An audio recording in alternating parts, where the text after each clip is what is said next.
안녕하세요. 이빨맨입니다. 오늘 영화는 더 테러 라이브 2013년도 영화고요.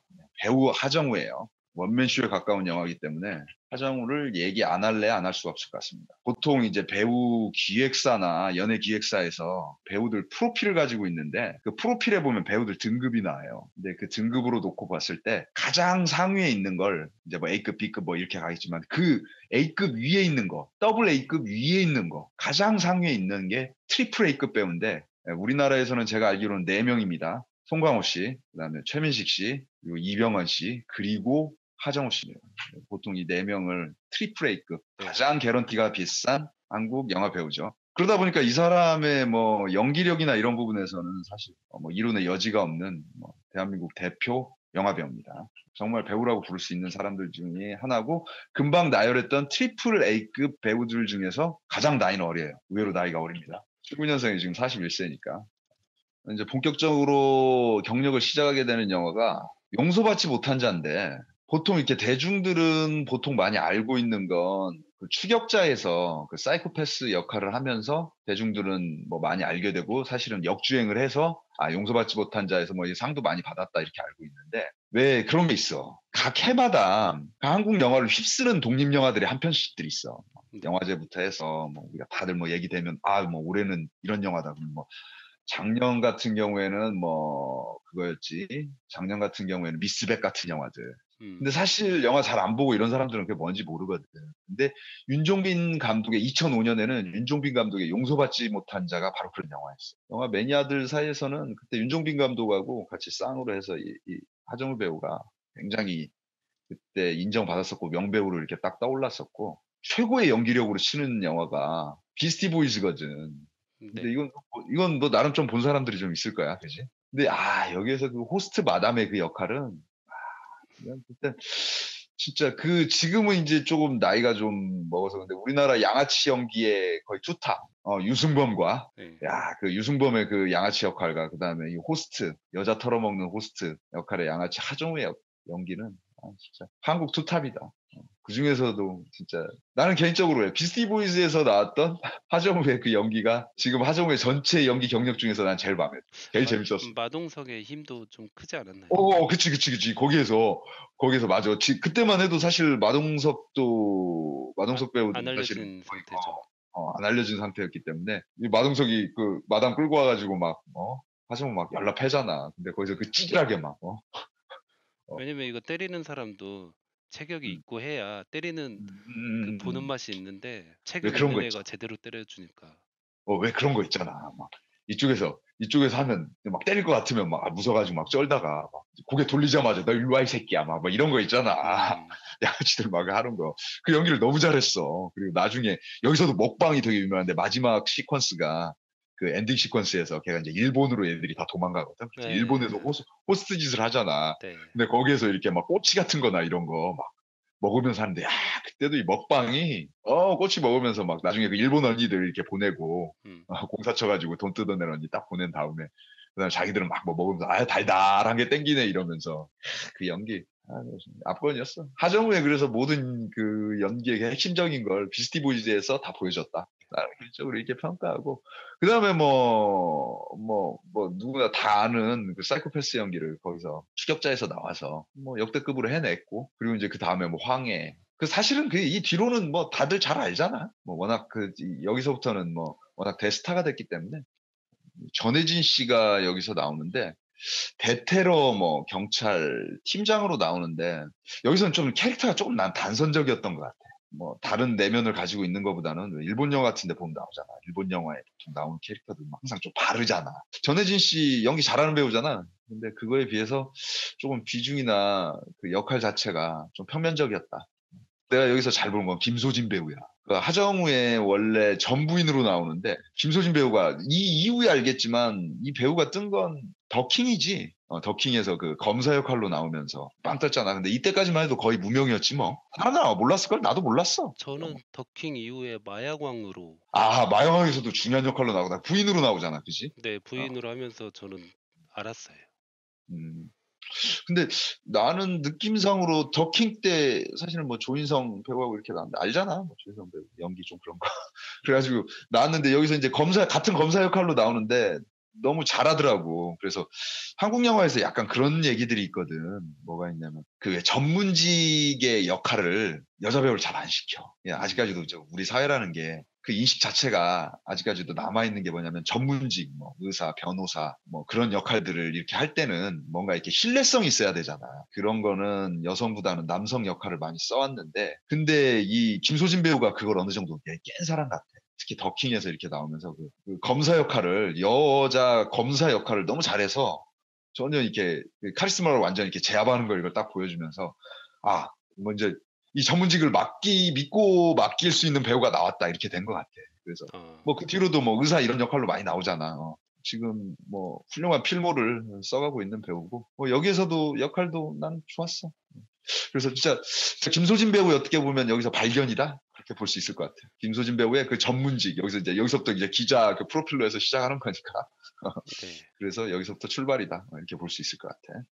이 영화 연출을 김병호 감독님이 하셨는데, 야 이분이 이 작품으로 더 테러 라이브로 청룡영화제 신인 감독상을 수상한 사람인데 자료가 없어. 인터넷에 아무리 검색을 해봐.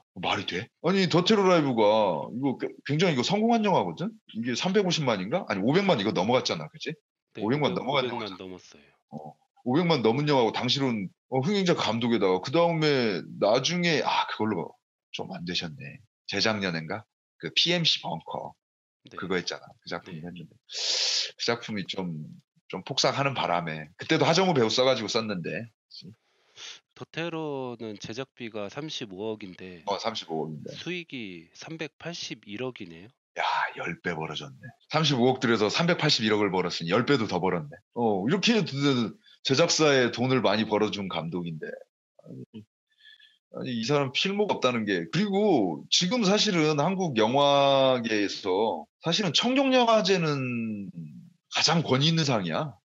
왜 그렇게 됐냐면 보통 우리가 알기로는 대종상이잖아. 막 연말에 대종상 시상식 하니까. 근데 네. 몇 년 전부터 해서 대종상 영화제가 공신력을 급격히 잃어가기 시작하거든. 심지어 뭐 배우들도 뭐 수상자들도 뭐 안 나오고 뭐 이런 일도 벌어지고 이러면서 네.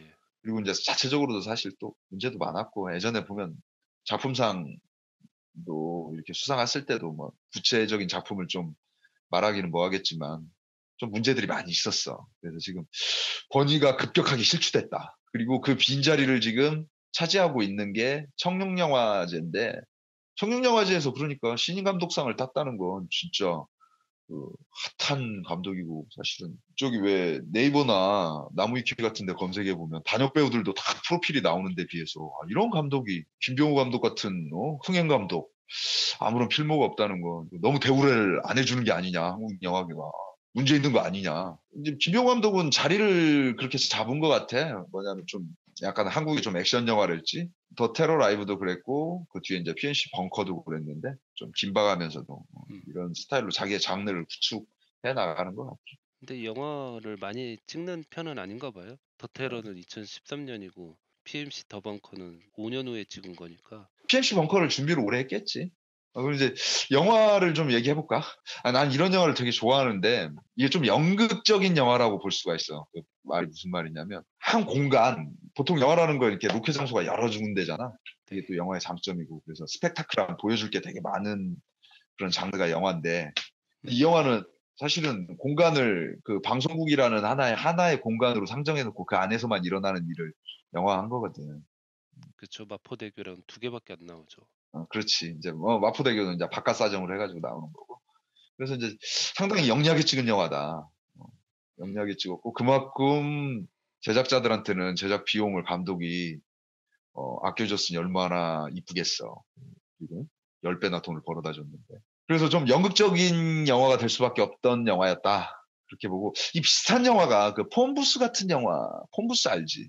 네. 폰부스라고 할리우드에서 나왔던 영화인데 그게 이제 폰부스 말 그대로 그 공중전화 그 통에 들어가지고 그 안에서만 이렇게 전화로 나오는 그런 영화였는데 어마어마하지. 그 한 장소에서만 찍는데도 영화가 된 거 아니야. 90분 넘어가는 영화가. 그러니까 이건 특히 나도 진짜 작은 영화들이나 저예산 영화에 관심 많은 사람들 입장에서 보면 항상 이런 게 화두야. 어떻게 하면 이렇게 제작비를 적게 한 공간에서 들이면서 최대의 그 서스펜스나 그 스릴러의 그 효과를 만들어내냐. 근데 이 영화도 성공한 거 보면 그런 부분이 성공한 것이. 그리고 웃긴 게 여기 그거잖아. 여기서 하필 또 마포대교잖아. 그 마포대교가 무너진 거잖아. 그리고 또 철룡 형님이 또 그 예언하신 게 그대로 또 영화가 나온 영화가 이 영화 아니야. 이게 이제 주인공이 지금 라디오 지금 진행자인데 전에는 그 간판 앵커였어 그 방송국. 누가 이제 전화가 딱 오는 거야. 전화 와가지고 이제 폭탄을 설치했다. 어, 우리 흔히 있는 뭔가 다른 할리우드 영화에서 이런 설정 되게 많이 나오잖아. 그래서 이제 이런 설정으로 시작을 하지. 근데 여기서 좀 영리하게 감독이 갔던 게 뭐냐면 이 진행자가 사실은 이 사건의 주동적인 주 사건은 뭐냐면 이 사람은 이제 정상의 위치에서 나락으로 떨어진 사람이야 주인공은. 그래서 이 사람의 그 기본적인 이 프로타고니스트 주인공의 기본적인 성향이 지금 다시 그 자리를 다시 복귀하려고 하는 게 이 사람의 그 목표거든. 그것과 이 영화는 테러리스트와 교묘한 무슨 협업을 이렇게 하게 되는 거지. 동업자 관계가 돼가지고 가는 거야. 네. 그게 이 영화에 나는 제일 큰 볼거리였던 것 같아. 그리고 그게 다른 영화하고 되게 그 차별되는 점이고. 그러니까 좀 쫄깃한 거잖아. 만약에 이게 그대로 그냥 아까 말했던 그 우리 전혜진 씨가 했던 그 경찰 팀장 같이 뭔가 막 사명감에 차가지고 막 이걸 보도를 해야 된다. 뭐 이걸 빨리 알려야 된다. 뭐 이런 식으로 갔으면 영화가 되게 사실은 뻔한 그런 영화가 됐을 거야. 그지? 얘는 사실은 뭐, 마포대교가 무너지는 말든 사람이 얼마나 죽든 말든. 물론 그 중에서도 이 하정우가 연기를 되게 잘했던 건 뭐냐면 그 중에서도 사실은 기본적으로 언론인에 대한 뭔가의 그 기본적인 자세는 있어. 네. 자세는 있어서 이 사건을 막고 싶어 해. 막고 싶어 하지만 그 와중에 자기가 다시 간판 앵커로 가고자 하는 그 발판으로 삼으려는 그 의도가 이렇게 이중적으로 자꾸 이렇게 들어가지. 그걸 이제 아이러니하게 이게 같이 가는 연기가, 그런 연기가 힘든 거잖아, 사실은. 하정우는 거의 원맨 쇼를 잘 해냈고. 그래서 이 영화가 성공한 요인도 난 그거라고 봐. 그러니까 영화에서 하정우가 이제 변곡점이 되는 게 자기 마누라가 자기 전 부인이지? 자기 전 부인이 죽게 되는데 전 부인이 기자였잖아요. 그러니까 마포대교 폭발하면서 죽게 되면서 이제 거의 이제 사건은 거의 극을 향해서 달려가게 되고 이제 하정우가 범인의 존재에 대해서 알게 되는데 그 정체가 2년 전에 사고로 죽은 그 인부의 아들이었던 거야. 이 범인이 사실은 원한 건 진짜 있었던 사건의 진상이 자기 아버지가 죽은 사건의 진상이 알려지기만을 바라면서 이걸 만든 거였거든. 이 사건을 일으킨 거였거든. 근데 이게 놓고 보면 이게 실제에서 모티브가 이 영화 전체적인 실제 모티브가 내가 볼 때는 결국은 용산 참사에서 오지 않았나 싶어. 뭐 음. 용산 참사 말고는 비슷한 이런 사건이 있을까? 어, 용산 참사를 보고 이 영화를 기획했던 것 같아. 그래서 이렇게 나왔고, 뭐, 마지막에는 뭐, 범인도 죽고, 그 다음에 주인공 하정우도 이제 총을 맞고, 그 와중에 같이, 이제 뭐, 테러범하고 약간 공범 비슷하게 이렇게 몰려가지고, 뭐, 많은 이런 영화들이 그러겠지만, 나중에 이제 뭐, 대통령 발표를 해가지고 뭘 조사한다는 등 이러면서, 그렇게 되면 이게 이렇게 정치적으로 이렇게 묻히는 거 있잖아. 국회의사당 도움으로 이렇게 쫙 들어가는 게 보이면서, 영화 끝나지. 사실 뭐, 마무리는 그렇게 뭐 대단하다기보다는 그냥 뭐 평범하게 우리가 충분히 예상할 수 있는 대로 끝났다. 넷플릭스에서 지금 볼 수 있고 우리 하단에 보면 아마 링크가 되어 있을 거예요. 링크 눌러주시면 됩니다. 지금까지 더 테러 라이브 저는 이빨맨이었습니다.